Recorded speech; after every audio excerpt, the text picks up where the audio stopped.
Welcome to Silent History. Today we explore a place older than stone temples, older than writing, and still full of unanswered questions. Göbekli Tepe, a site dated between 10 to 12,000 years old.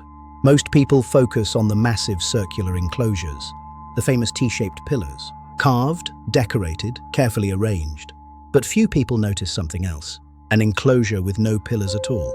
At Göbekli Tepe, not everything fits the pattern. And Enclosure E may be the strangest example of all. We don't know exactly what people were doing here in the pre-pottery Neolithic period.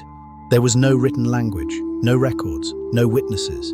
All we have is stone, and in the case of Enclosure E, the absence of stone. Normally, these enclosures are circular or oval. T-shaped pillars line the walls. Two larger pillars stand in the center. Some believe these pillars once supported a roof. Others think they were symbolic. But every idea remains speculation. Even the main enclosures were not static monuments. They were changed, moved, reworked. We know some pillars were relocated, turned around, possibly reused. These structures were built, modified, and only later buried. And they were not buried all at once. Time passed between each phase. So where does Enclosure E fit in? It lies on the western plateau, away from the main excavation area. No pillars, no standing walls, just bedrock. Its location alone sets it apart.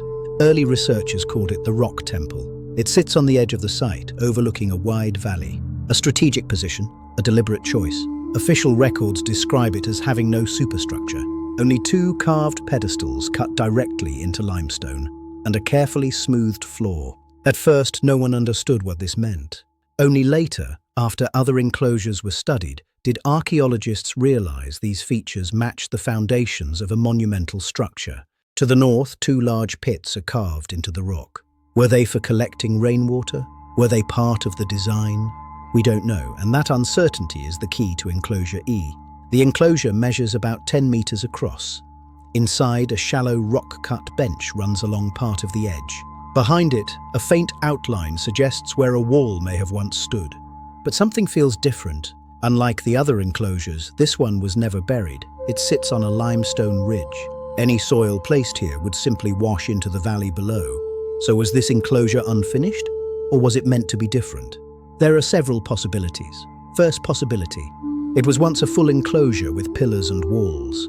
But over thousands of years, those stones were removed, reused, or taken away. Second possibility. This enclosure may be older than the others, more primitive, less refined. Perhaps it came first, but there is no clear evidence to prove this. Third possibility, the enclosure was never finished, a crack in the bedrock, exposure to storms, risk from water runoff. Maybe the builders stopped. The cut marks in the stone are important here. This was the technique used to dig into limestone. Mark, break, repeat. The marks remain visible, which may mean the work was abandoned mid-process.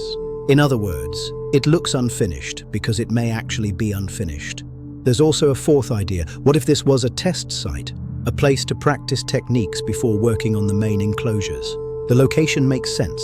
Exposed bedrock, enough space to experiment. Mistakes here would not damage the main site. Even the shallow pits nearby may not have had a purpose. They could simply be practice, learning, testing, experimenting. Personally, I don't believe Enclosure E was ever completed, but that's only one interpretation. Göbekli Tepe continues to challenge everything we think we know about early human history. And Enclosure E reminds us of something important. Not every monument was meant to last. If you have your own thoughts, your own theories, share them in the comments. History grows when questions remain open. Thank you for watching Silent History. If you enjoyed this journey, subscribe, like the video, and join the conversation. Some stories are carved in stone, others are still being shaped.